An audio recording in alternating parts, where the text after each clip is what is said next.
Well, good morning and or good afternoon, as the case might be. Welcome or welcome back, again, as the case might be.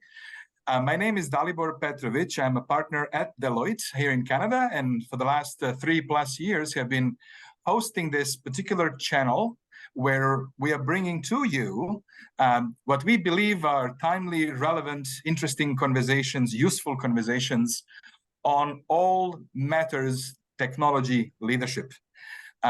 Today is another great example of a very, very relevant and oftentimes perhaps misunderstood or not fully appreciated topic, but a topic that we believe is really very, very important to understand and something to master, especially for technology leaders. Those leaders who oftentimes describe their role as being a translator between business and technology. So I am very, very thrilled to welcome this morning Nick Kindler. Nick Kindler is the co-founder of Kindler and Company, an expert in communications, an expert in storytelling. So Nick, thank you very much for joining us and giving us this hour of your time to share your wisdom with us and our audiences. Well, thank you. It's a real pleasure to be here. Thank you for having me. It's a delight, and I know this will be highly informative for everyone who is choosing to join us today. So this is a live session, which means that audience will be able to engage with me and Nick live. Please use the Q&A function of this Zoom platform if you'd like to submit a question or a comment, and we'll do our best to address as many questions as we can over the next 58 minutes or so. And with that, Nick, of course, I know you've been a coach of mine, helping me prepare for my talks, but I would love for you to tell us actually a little bit about you, your story, why you chose to specialize in this topic. And so please, over to you, Nick. Well, thank you. And it's a real pleasure to be here. And thank you for asking me. I've been a coach now for about 20 years. And I kind of fell into this communication, coaching, storytelling side of things. My background is diverse, and it's odd because I work with people who are experts, extraordinarily bright leaders in, you might say, left brain leaders. I come from the arts, film, theater. I was a teacher. I ran an agency here in Toronto that was an internal and B2B communications and events company. And in doing that, I started coaching the leaders that we were encouraging to go out on stage.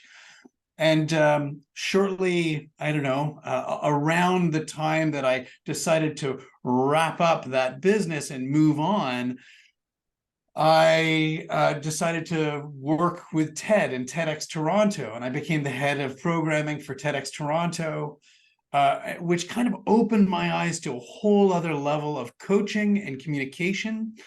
And from there became the head of programming for Singularity University Canada, and working, identifying faculty and coaching faculty here in Canada so they can become educators from the stage.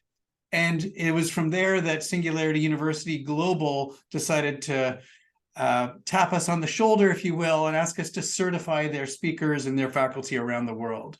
And so that's kind of where my focus has been over the last number of years, helping leaders and entrepreneurs, and particularly leaders in innovation, become better at communicating and better at presenting and pitching. And I'm thrilled to have you for this particular session. Like, who better to talk about storytelling than a person who coaches TED Talk speakers and Singularity faculty? So really, really impressive profile, Nick. So why don't you tell us then, what is the power of storytelling? Okay, well, I'll start, and I'm going to share my screen if that's all right. Please let me know if you can see that. Okay, does that come through good? Well, okay. Well, let's talk about the power of storytelling. And I figured that the best way to dive into the power of storytelling is to start by telling a little bit of a story, because my sense is, based on the demographics of the leaders that are on this webinar, is that they're probably not 100% sold on how to use and when to use storytelling.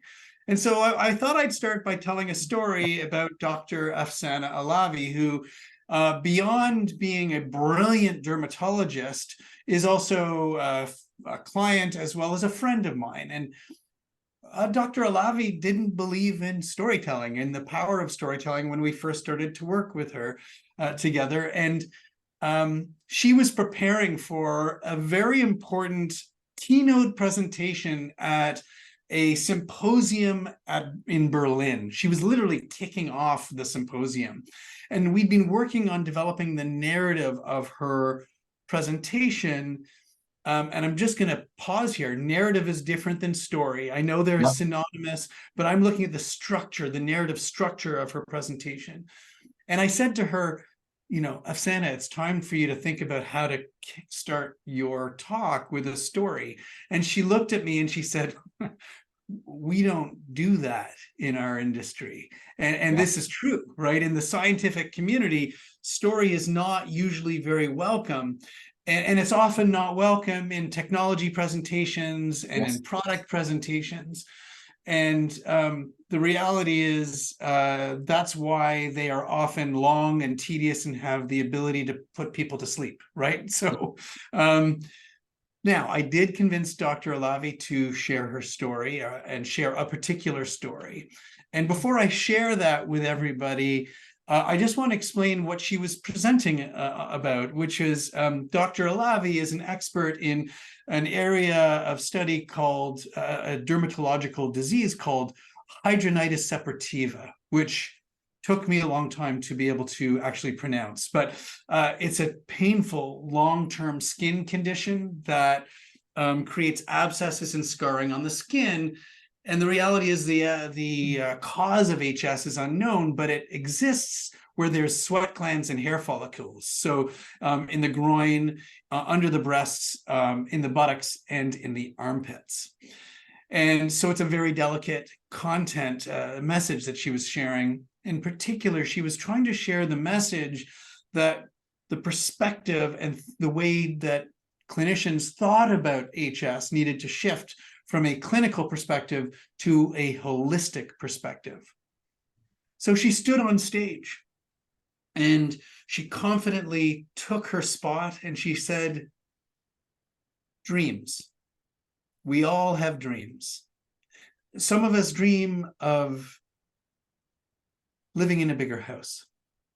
Some of us dream of winning the lottery. Some of us dream of world peace. And some of us dream of going on a date with George Clooney.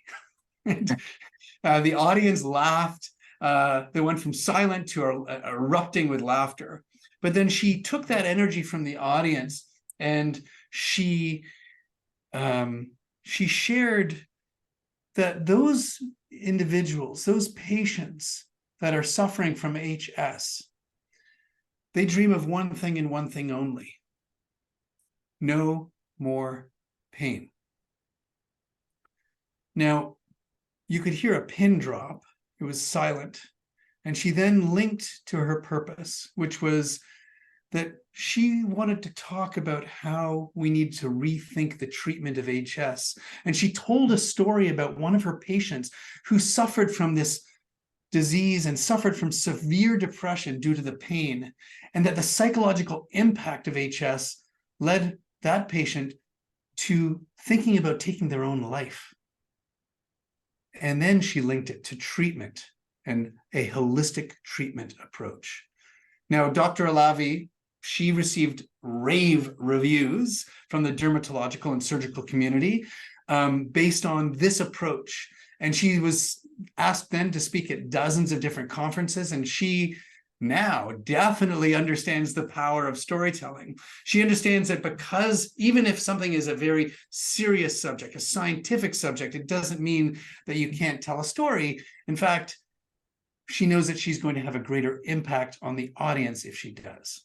And here's the thing: many business leaders struggle with creating a clear, coherent narrative and the ability to tell compelling stories. And so I thought today, Dalibor, and everybody that's here, I would share core principles with you to help you not just develop your narrative, but to tell compelling stories so that you can engage your audience. Wonderful. Okay. Wonderful. I thought I'd start by sharing, and I also want to make sure if there's questions that come up, please let me know and stop me and jump Certainly. in. Certainly. So a couple of things. People might be familiar with this road to 100 million users. And why am I sharing this? Well, first of all, what is it? Netflix took, 18 years to finally reach 100 million users. Facebook, 4.5 years. TikTok, only 9 months. And then ChatGPT, and as my good friend Oren calls it, Chatty G. I'm going to ask my friend Chatty G. Oh, Chatty G has won over 100 million users and got there in only 2 months. So it begs the question, why have me here at all? I mean, if you want to know anything at all about storytelling, anything, just ask Chatty G. And Chatty G will tell you. And I think it's really an interesting question. Like, why have webinars? Why have presenters? Why share knowledge? And I think it comes down to story. You might be familiar, and many of you might have read the books of Yuval Harari, and Yuval shared that Homo sapiens conquered this planet because of their human ability to create and spread fictions, and that we're the only mammals that can cooperate with numerous strangers because we can invent literally fictional stories and spread them around, convince millions of others to believe them.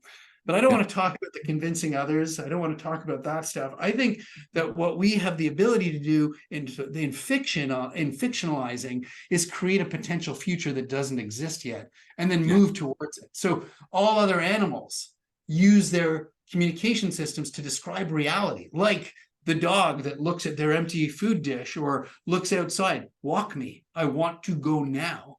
The chimpanzee will look to the bananas on the tree and go, look, let's go eat. There's bananas. But you and I, all of us together can go, wouldn't it be cool if we planted a banana tree outside and we could grow that, and maybe we could get robots to pick them for us. Like we can create these new and fictional realities. Yeah. So why don't we do it more often? That's what I like. Why are we held back?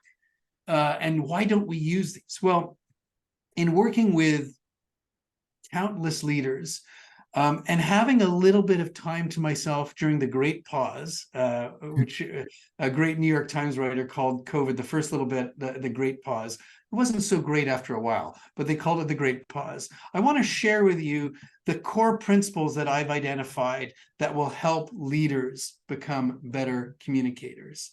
And we're going to dive into each one of these in just a moment. The first is, and I just realized it's building without me here. Let me go back here, see if I can get this to work. There we go. There we go. The first is simplify. And we're going to dive into how we simplify a message. This is the narrative structure that I'm talking about. But we're going to simplify our message, and I'm going to show you how to do that using some very basic tools and techniques. By the way, everything I'm sharing with you is not rocket science, but I like to say that it can help a rocket scientist explain their work to people who don't understand rocket science, which is important. So simplify. The second principle is transform. How do you transform your message once it has been laid out in a clear structure? And this is how we embrace storytelling and language. And we're going to dive into that in a little bit. And then finally, this concept of performance, and in particular, a mindset of performance. And in the short time that we have together, we're going to look at that as well. Some very basic things. By the way, Dalibor, everything I'm sharing with you in a very tight time frame. I also unpack these over multi-day retreats. So we're going fairly quickly in a very short period. We're just scratching the surface here. Yes. That's right. That's right. So let's start by talking about this concept of how to simplify. And I'm going to ask everyone to think about how they got dressed this morning. They didn't, I don't think, go to a big pile of clothes on the floor and sift through looking for socks and underwear and whatever it is that they're wearing, unless you're, my daughter, who historically, she's better now, but has done that in the past. No. We didn't do that. We actually use a structure, right? We use a structure, which is allowing us, the closet, which is allowing us to use shelves and drawers and hangers. And I want to talk about how we can use a structure similar to help develop the narrative of your talk. Now, before we dive into that, before we do, I'd like to talk about how we build this structure. And in particular, we need to decide how high we want this structure to go. And there's a famous author and speaker, Nancy Duarte, who wrote some amazing books on presentations. And in fact, did a study on the format of successful presentations. And she looked at some of the most famous presentations, from Steve Jobs' iPhone launch to way back to Dr. Martin Luther King's I Have a Dream speech. Yeah. And she said that she looked at, they oscillate between what is the current state and what could be. What is and what could be. And I would argue that as you devise your messaging, this is kind of the first thing you want to think about before you break it down into a structure. Literally, what is the bad status quo? Like, what is that current state that's not so great? And then what's the better future that you want to take your audience to? And so I thought I would share with everybody a way to kind of articulate this. That's the oscillation between we can do whatever all mammals can do at the bottom and what only us can do as this compelling alternate reality, right? Painting the future that is not with us, right? Absolutely. I love that you brought it back to the bad status quo. I'm hungry. I need a walk. I want that banana. The better future is, what if I could walk myself? What if I could get my own banana, right? Yeah. Those are the things. So, but sometimes it just takes a little bit of articulation of the problem. So how do you do that? I mean, what I've got here is, and I'm sharing this with you, is the bad status quo in the work that I do are leaders who are unclear, leaders who are uninspiring, leaders who we don't remember what they've said, or leaders who are hard to follow because it's just hard to understand them. And the better future for those leaders are that it's they're clear, they're inspiring, they're memorable, and they're easy to follow. These are literally the opposite of the bad status quo. I know it may seem obvious, but how do we get there? How do we articulate it? And if you're thinking about developing your own talk, there's really just two steps. Well, two steps for the current state or the status quo, and then steps for the better future. The first is, what's the problem? And this takes a little bit of time, right? Because it may seem obvious to you, or it may not seem obvious, and this is part of the challenge. But we then have to, once we've articulated it, accentuate how bad it is, how bad the current reality is. It needs to feel so obvious that, why are we living like this? I mean, I'm just going to refer to I'm going to refer to Steve Jobs. Steve Jobs, when he held this thing up, an early version of it, it was, why are we checking our calendar over here? Why are we checking our email over here? Why are we using our phone over here? What if we could just bring them all? Here's the better future. What if there was a future where it was all in one place? So it's aspirational and inspiring, that better future. It's grounded and relevant because it matters to you, and it directly results from what you're communicating about. So that's how you draft that burning gap. That's the first step in articulating your narrative. Now, the next thing I want to share with you is, I talked about this closet, right? What's the clause? What's the structure to help you communicate? And I've developed something called a communication canvas, which I've devised and revised working with leaders from around the globe. There's different steps to it. And I'm going to show it all to you in its entirety. Then I'm going to go back. Literally, this is... I was Sorry, going go to say, ahead. what is interesting, as you and I worked on a couple of years ago on preparing a talk that I gave, when we actually look at TED Talk speakers, this is essentially the model that is being used, right? This is essentially that model of a TED Talk.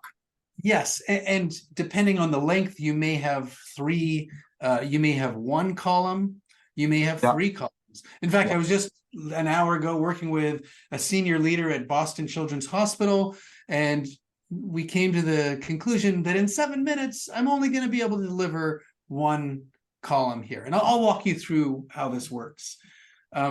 Literally, and you've done this, Dalibor, we start with a lean in, right? This is a story. And in fact, little interesting side note here. I saw Dalibor about 2 weeks ago, and he shared a story with a group of people. We were around the table, and I leaned in and I said, Dalibor, that was the opening to your talk about 2 years ago or 5 years ago, I think. 5 years ago, my friend. 5 years ago. I remembered, and it was that good, it was that memorable that I remembered exactly what you were, where I'd heard it before. So we start with a story that links to your purpose. And we're going to talk a little bit about purpose in just a moment. And then we move into your essential message. Now, your essential message links to your purpose. It's like reinforcing that purpose. Then you're going to share in your support facts, statistics, data, and stories to bring it to life. And then from there, you're going to reinforce what is the most important point that you just shared. Now, there's a saying in communications. Tell them again, and then tell them what you told them. And you're literally restating something you've already shared here. Now, you're kind of moving down and then zigzagging up and all the way down and then zigzagging up and all the way down until you get to your close. So you kind of have these 3 columns that you're going along until you get to your close. Do you need 3 columns? I've already alluded to this. No. People remember things in 3s, which is why 3s are great. But if you don't have enough time, then you pick and choose your 1 column, your 2 columns, etc. And Nick, I noticed, but yeah. I'm sorry, I noticed you start at number 1. Yes. Then sort of establish a story through the essential message, support, and most important point. But then lean in, you say you develop as a step 5. Yeah. But when you're presenting it, you're opening with it. And so am I correct to assume that when you started this conversation with me now 20 minutes ago, when you explained the story about the doctor, dermatologist, the opening remarks when she said dreams, right? Some people dream about bigger house. That was that lean in. Absolutely, yes. Right. Okay. And you bring up an important point, Dalibor, which is that we start. This is how we deliver it, but our development is different. You'll see the numbering system is there for a reason. The close, by the way, I just want to make sure I mention it. You reference that lean in, or you share a brand new story that links to your purpose. You reiterate that purpose, and then you end with a call to action. 46% of employees rarely leave a meeting knowing what to do next. So I can't encourage enough to get really clear on what action you want people to take when you finish a conversation or finish a talk. So to go back to your point, what is the order? And we start here because we don't know what to do. We don't know what we're going to talk about until we don't even know the stories that we're going to share unless we're very clear on the purpose. So I thought what I'd do in the last part of this section, Dalibor, is that I would share the 3 questions to help you develop a purpose statement, to simplify complexity. And with all due respect to Simon Sinek, we don't start with why, we start with what, okay? And because what is going to provide us with context. What is it is the first question. The second question is, how is it different? And then finally, why does it matter? What is it? How is it different? And why does it matter? Let me give you an example about today. What is it? A leadership communication talk to help anyone turn their ideas into a talk so they can have greater impact as a leader. Now, I just want to jump over to like what provides you with the context. How is action oriented, right? It's going to have verbs in it, and those verbs are going to be allow you to create differentiation. And then finally, the why, the futurists, among us, we like this stuff because it provides the impact, the future state that we are going to create by moving that what forward in this particular way. So that is why we start with purpose. We start with purpose so that we can get very, very clear on what we're there to speak about in a sentence or two, and then we can build out the rest of the talk. So that's really my first section on simplification. Simplifying using structure, simplifying using the purpose practice, and of course, simplifying using the burning gap. And it's very complex, actually, to be able to simplify, right? It's actually very complex. I think that it was, I think a Professor Feynman, I think you might even have this in the deck, who said if you're not able to explain your topic to a 5-year-old, then you don't really understand it. And so I love that. And what I also love is the thing that the whole Steve Jobs mantra that simplicity is actually the ultimate sophistication, isn't it? It is, and it's there. There's nothing.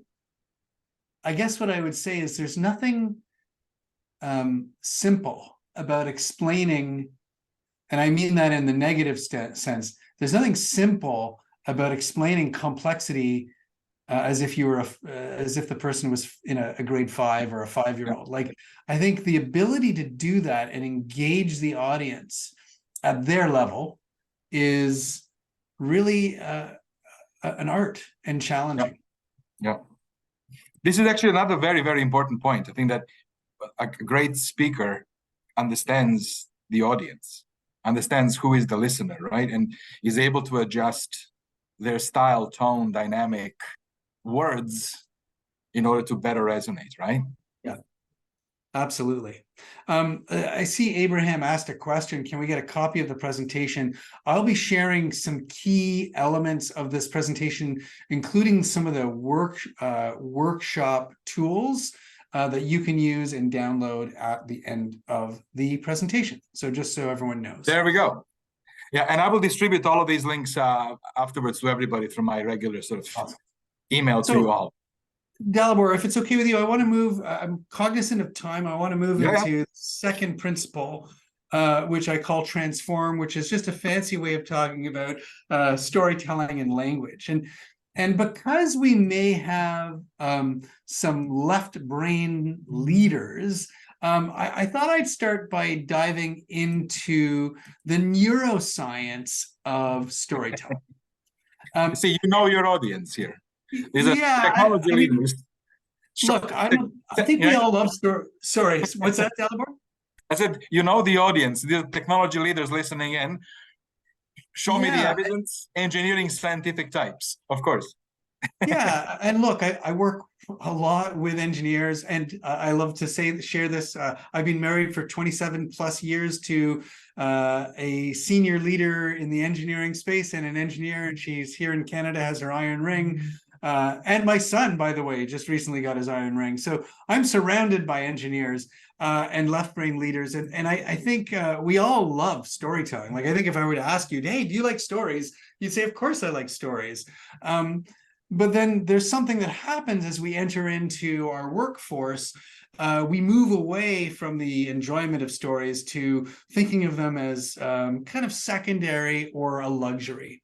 And the reality is stories have a tremendous power, and they can not just transform, but they can translate, as you alluded to at the beginning, Dalibor.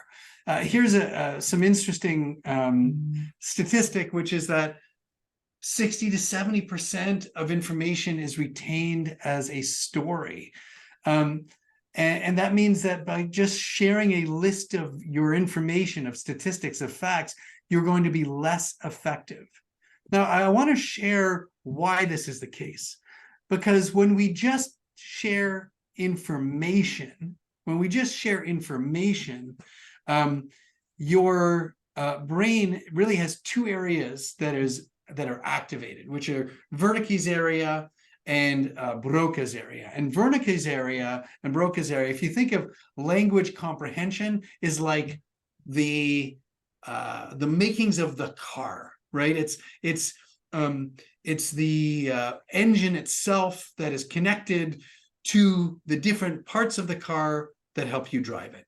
Now, Broca's area is kind of like the navigation system that helps you figure out how to move, or even, I like to even think of it as the self-parking tool in most new cars.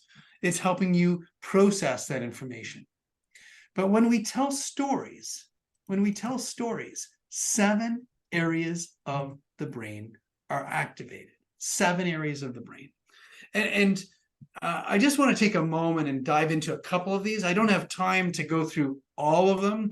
But for example, if I were to tell you a story about going for a walk down here, I live in Toronto in the valley right now, the leaves are changing, and the colors on the trees are bright orange and purple. And as I step along the trail, the crunch of the leaves I can feel it and hear it. Well, a couple of things have now happened. Your visual cortex is activating and your auditory cortex is activating. But if I were to tell you that my dog ran away and I had to go chasing after my dog, Millie, by the way, her name's Millie, and she ends up in a bog, on the edge of a bog, and I step into a bog to get her. And as I do, the sulfur smell, the sulfuric scent comes up into my nostrils. You might start to even smell and taste it as I explain this to you, and I apologize. But all kinds of incredible things happen. There's when we hear an optimistic ending to a story, our limbic system, which is our brain's we start to sense, we start to feel more optimistic. We have a dopamine release. For example, in Brain and Language, a journal, there was a study published that shared that subjects in a lab, when they were read equivalent phrases like he had rough leathery hands or she had a velvety singing voice, their sensory cortex, which is the area of the brain that perceives texture through touch, was activated. But when they were read equivalent language, like he had rough hands or she had a nice singing voice, it did not. So why do I share this? It's because we're literally creating physiological engagement when we tell stories. Now, the question then is, how do we tell better stories? Well, some of you may be familiar with the hero's journey, which is an amazing tool, and I'm not going to go through that. And the reason is, I find it beautiful, universal, meaning you've seen this tool at work in many movies and books, and it works, but it's also hard to apply. So I like to use a tool that was embraced by this small startup called Pixar. And Pixar uses the story spine. Now, Pixar has used the story spine for every movie they've produced from Toy Story onwards. And it works something like this. Once upon a time, there was a character, and every day they had a routine until one day that routine was broken. And because of that, there were consequences. And because of that, there were consequences. And because of that, there were consequences until one day, let me try that again, until one day they either succeeded or failed. And ever since then, they had a new routine. Now, when I do this live with an audience, we tell a story. And I want to just do that very quickly because everyone knows likely the story of Toy Story. And I just want to bring it to life to you to show you how easy it is to use. The first is once upon a time there was a toy named Woody, and every day they had a routine. They played with their owner, Andy. Nice. And every day they played with their owner Andy until one day Andy brought a new toy home named Buzz Lightyear. Lightyear. Yeah. Because of that, Woody got jealous. That's a consequence. And because of that, Woody ran away. That's a consequence.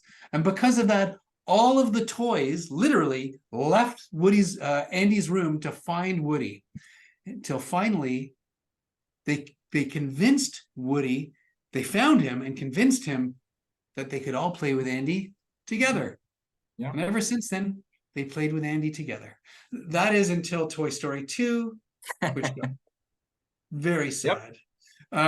So a couple of things I'd like to share here, Dalibor, and it's really important. This is a great framework. And I used it to share the Toy Story story, but you can use it to tell any story. Any story. I recently worked with AstraZeneca to develop a narrative, a story for their sales reps to share about patients that are using a brand new medication, and in particular that patient experience. So we've used this to help them. And by the way, it was based on reality. It wasn't fictional. So you can use this using real information, real data to bring your stories to life. And the reason why it's so important is it brings out these 5 core ingredients for great stories. 5 core ingredients. Environment, where are you? Yep. Characters, who is it? It's Woody, it's Andy, it's Buzz, then there's Slinky and Bo Peep. The CFO, it's the CIO, it's the CEO, it's the board, right? Right. But these middle 2 or these next 2 are really important. Remember, and because of this, this is the conflict.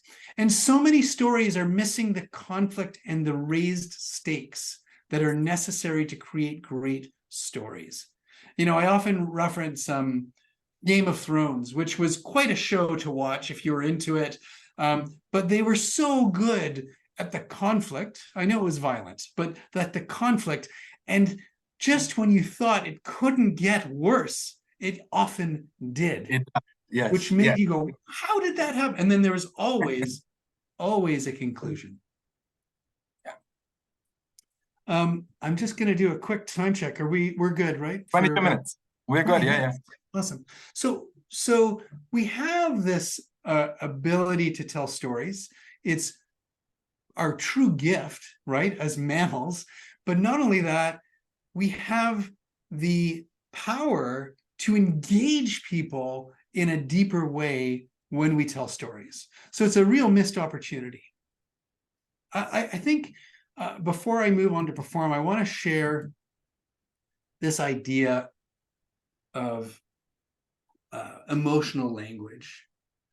Dr. Martin Luther King, he delivered one of the most incredible, powerful presentations or speeches in history at an important time.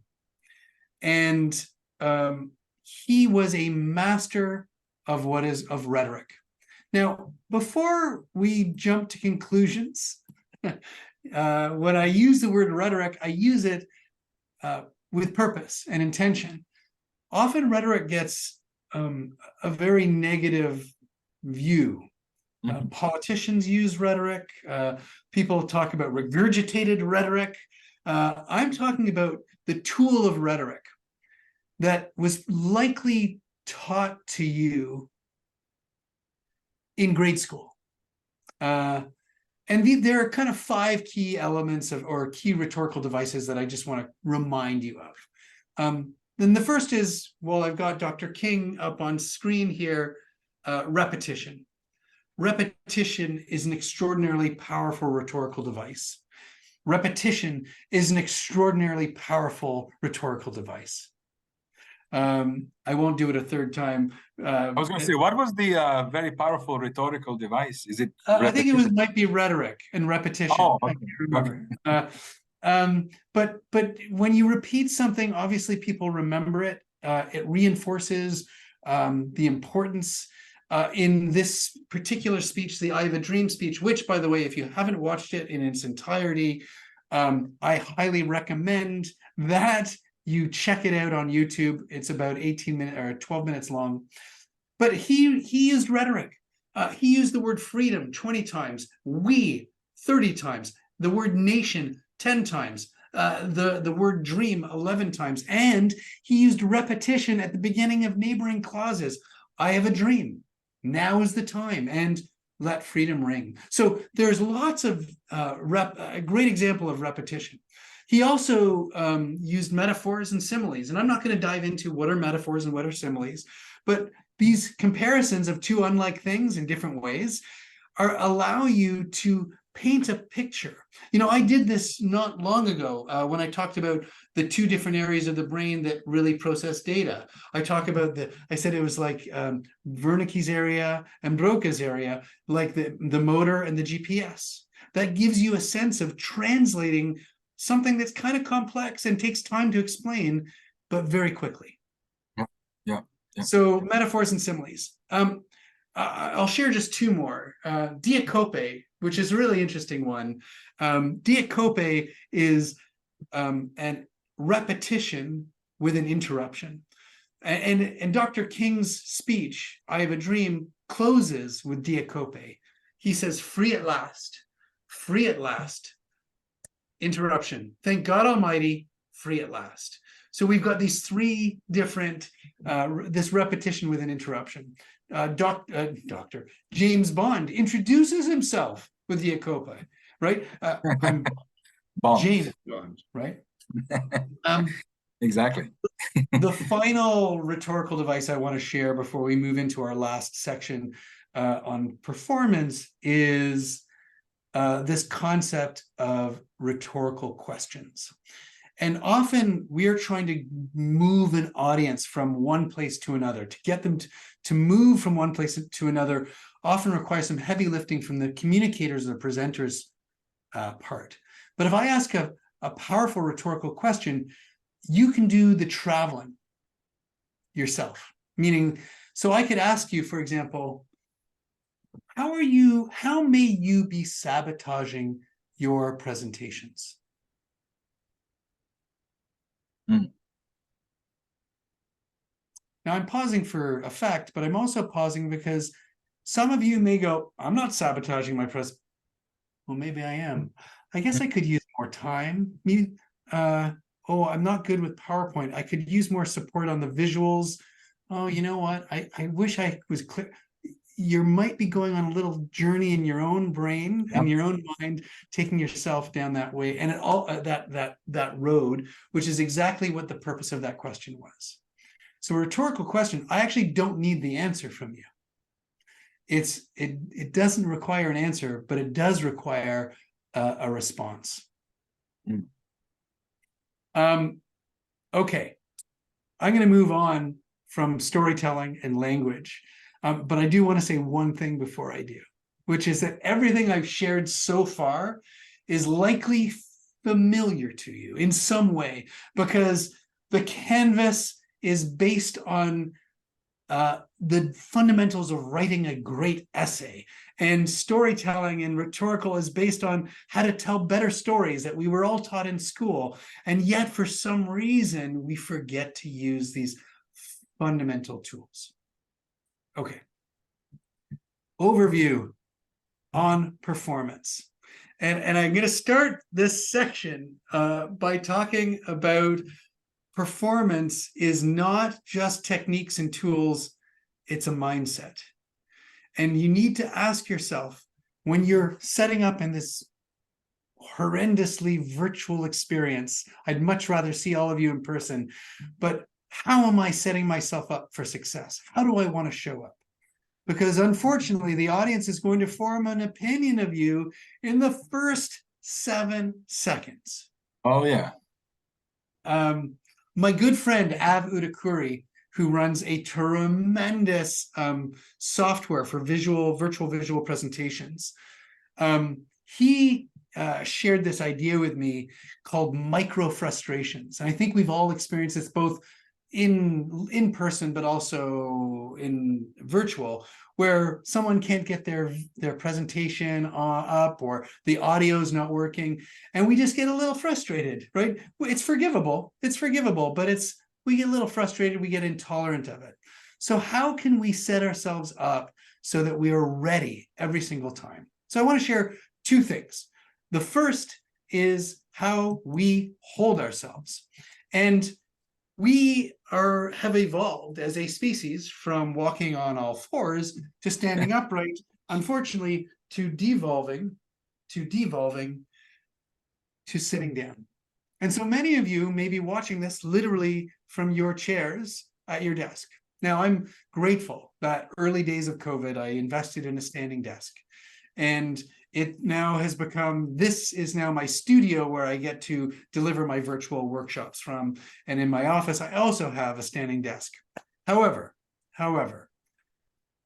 we need to think about how we hold ourselves, and the reason I share this is way back when I was in theater school at Queen's University, not normally where you go to theater school, by the way, but when I was at Queen's University taking theater and film, and then eventually at Second City, there were these exercises that we would do. The professors and instructors would teach us about holding ourselves at a certain status.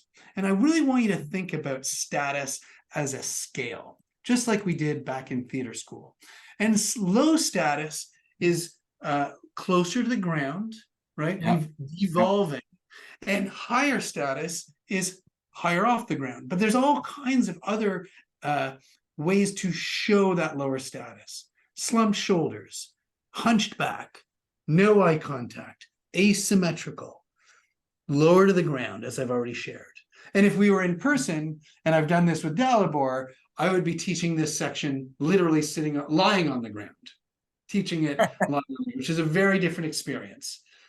Now, higher status as you go along is literally the opposite. Shoulders are back, chin is up, eye contact, and you're symmetrical. Now, this is the evolution, except that we often don't think of it as we begin to present. And because life happens, right? The slush splashes us before water splashes us before we get into our meeting. We get a really negative message on this phone just before we start, so I come a little deflated. So how do we tell where we are? Well, first of all, we want to ask ourselves, where does the audience need us? And where do I need to be? I don't have that answer for you, but it's a great question to ask yourself. Where does the audience need me to be on this scale? And where do I need to be? How do I want to show up? And then you can do things like this. You can pick this up and take a photo of yourself and have a look and see, pretty good. This is where I'm at. I'm at a 7. I want to be at an 8. Or you can go to the bathroom mirror, because most buildings that you're in have access to a mirror, and just say, where am I right now? Oh, I'm a 6. I want to be at an 8. So ask yourself, how do I want to show up? The final piece about performance is less about how to hold yourself. I mean, we could talk about smile and voice and gesture and all kinds of things. But what I really want to do is talk about I think probably the most important piece, which is the mindset. Yeah. And when we're presenting, whether it's virtual or in person, we have this person show up, right? And there's two of them. There's two of them. There's the one out there, pardon my pointing, my excuse me, the one out there in the audience, and the one here on your shoulder. Think of it like this one is just your inner voice. This is imposter syndrome saying, you don't deserve to be this. You're not an expert. You're not good enough. You don't look good enough. You're not smart enough. Like in the cartoons, you need to flick that one off. Get rid of it. By the way, the one out here doesn't exist. Unless you are literally being judged in a presentation, like a competitive pitch, the judge doesn't exist. And here's why. Here's why. Because I want you to think of yourself the way the audience members often think of you, which is just take me on the journey, be a pilot. And let me explain just for a moment. What do I mean by pilot? Well, when we get on a plane and we sit down and they start taxiing out and the pilot comes on and they say, we'd like to welcome you aboard and we're going to fly at X thousand feet, etc. We don't sit there and question, how many times have they taken off? How many successful landings? I wonder how well they did in pilot training, right? We don't. And they're not sitting in their cockpit saying, I wonder how many pilots are on the plane today that are going to judge my work. No. We trust them. We trust that they are going to take us on a journey and bring us down safely. And that is exactly what we need to do every time we communicate.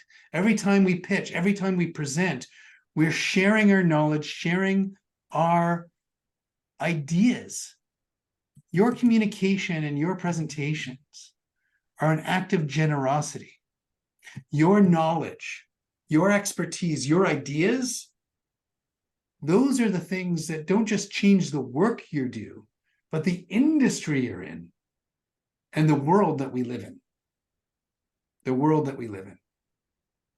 So, Dalibor, I've got one last little thing I'd love to share with everybody, but today I walked people through these three core principles of simplifying, transforming, and performing. And just to take it one step further, when we simplify, we create access to information that was previously inaccessible. And when we transform and tell stories and use rhetorical devices, we help develop a deeper level of understanding. And when we perform, we make connection. Thank you, Dalibor. We connect with our audiences, yes. And no matter where we are, no matter how far we are, we can embrace that mindset. And at the epicenter of all of this is impact. Yeah. That's the word I use. It's the change that we can create as leaders, as experts in the world. You could use outcomes, you can use results. It doesn't matter to me as long as we move towards a change, because all of you are change makers. And if you go back to the very beginning, your opening commentary and what Yuval Noah Harari figured out, that we are the only species that can collaborate in large numbers flexibly through storytelling. Yes. It is actually very true that it is through stories that we actually change our world. It's happening every day. It is almost exclusively through stories that we actually change the world. So this is very, very important, especially for knowledge workers who have no other tool than storytelling, right? Absolutely, absolutely. And if I can do one last, I kind of want to use the word implore. If I can implore. Sure. Implore us. As you can tell, Dalibor, I'm so passionate about this. I believe in it, and I know that sounds maybe a little, I don't know, preachy, I guess. But I want to share one last piece of insight that I think is important, which is about competency. Which is that, you know, we all have our pastimes or hobbies. Some might play tennis, skiing. Maybe some people took up sourdough baking during COVID. I know at least a half dozen people in my immediate friends and family that have. And what's interesting about it is when we take up these things, these pastimes, we start being unconsciously incompetent, right? So I want to bake, and it's going to be great. Aha, it's going to be awesome. Or I'm going to learn how to ski. And then we become what we call consciously incompetent. We fall down. The bread doesn't taste good. I can't serve the tennis. I can't serve in tennis. It won't go over, whatever it is. Ouch. But then by practicing, going over and over and over, we become what we call consciously competent, where we slowly but surely feel more competent, and we start to say, I got this. This is good. I can't wait to share this bread. I can't wait to play more tennis or ski. And then we keep working on it. We become what is called unconsciously competent, where somebody says to you, Dalibor, how did you make that bread? Or how did you go down that triple black diamond? And you go, I don't know. I just did it. I just did it. And here's the thing. It never ends, right? That's why coaches, tennis pros and sports athletes, they all have multiple coaches that keep them going up this competency ladder. Yeah. And the reason I say the same concept needs to apply in the business world too. I mean, all of us on this call who work in professional environments, we are all to the degree athletes of our own fields, right? Yeah. So it should be logical that as a top athletes that you are, that I am, that we all are, we should actually be having coaches around us to help us, enable us, support us, and so forth. And practice. And practice. Yeah, and practice. That's exactly it. So the reality is that presentations, storytelling, it's a skill that we're born for. It's innately part of us. And yet we take it for granted. And we practice it. We can practice it.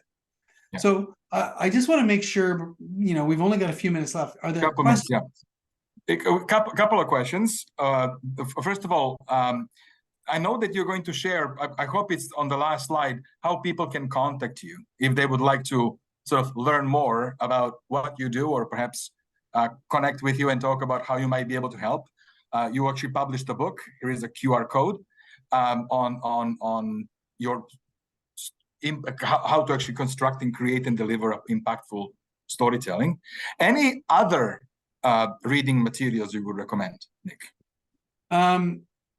On storytelling in particular, I've got my bookshelf with all my favorite storybooks.